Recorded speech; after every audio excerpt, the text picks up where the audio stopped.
binabago to sa iyong mata. Tila nakapasok ang imahe, gapang palubog, lalong lalo na pag hinahango ko. Anong wala, kitang pagpalaot na isalin ang dalang tunog. Halo-halo pa sa utak na tumayo, daming natamong sugat ang lumayo sa mga nakapugad, para mamulat ang mga nabulag sa aking anyo. Paano umusad pagkabigo ay naging dahilan ng malalim na sukat. Dati makubad sa pagkalito, ngayon mapahinto ako.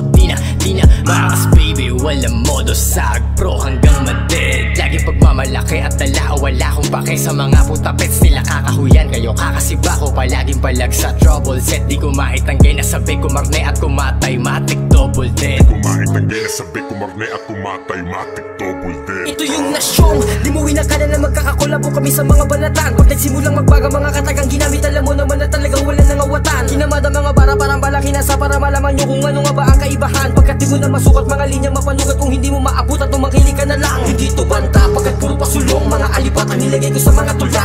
Nung magkaalaman ko sino mga halang, kapag ka ang usapin ay pakikitigma, baka ka nabigla sa may mga sulatan. Sino ba ang sugat ang sabay pagkasabay sa tono? Dapat tanggapin ko, susumahin na kami, kapangunahin sa larin sa pamatayan walang modo. Napakalayo ng mga nagsabi na ako ay hanggang dito na lang, pero ganun naman talaga lagi, lalo mga mahinang nilalang. Kaso hindi na to tulad ng dati, bawat labas kung may nakaabang. Di na usapan dito kung marami o isa ka sa mga baguhan. Kita naman kung paano tinayo ang bangko na kahit ito ay mabigat. Dami kong plano na ipapanalo at kahit papano nakakasilat. Sa aking sibaka mga tanga, daming hunyango na mapangmata. Sa aking isipan na mga lumisan ay matagal ko na din natin nabla. Kala mayabang ng mga huwaran o baka di mo lamang kilala.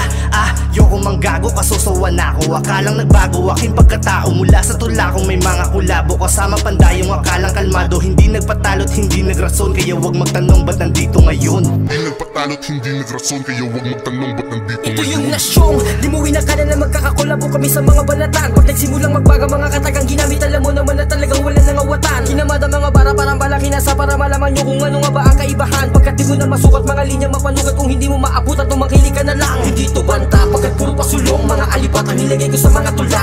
Nung magkaalaman ko sino mga halang, kapag ka ang usapin ay pakikitigma, baka ka nabigla sa may mga sulatan. Sino ba ang sugat ang sabay pagkasabay sa tono? Dapat tanggapin ko, susumahin na kami, kapangunahin sa larin sa pamatayan walang modo. Dosiyan dala na bara at bala para paunlakan ng mga paanyayang di mo lubos sa kalain na muling lapas tanganin ng mga tunugang panggarote. Aabuti kung sino gusto ko kalabanin, lalapain ang hindi mo nalalamang nasa kote, talanganin pagkat takot ka na namin sa kamay. Kahit galamay mo ay mas lalong padyabungin, pero dapat sigurado ka na puro pamatay. Kung hindi makasabay, wag mo na ako pala parang na papel, pagkat hindi mo pa rin ako mapatay. Kahit na ulitin ang ulitin pa natin sa umpisa, ang larong to ay hindi mo na magamay. Mga di pa rin natuto pagkat puro kayabangan, ang laman ng kalamangan, puro mga ampaw, puro skip track, lang naman ang mga verso. Masakit na totoo, baka sabihin mo ikaw pwede mong ilaga kaso di matangge. Gusto mong humarang kaso di ka tangke. Sa akin pagsusuri di ka pa matindi, puro ka lang kasi hangin sa loob ng tangke. Di ka makasugat kahit hindi ka panulat, ikaw din ang sugat. Ako gusto mo ko mapuruan, sige sa akin.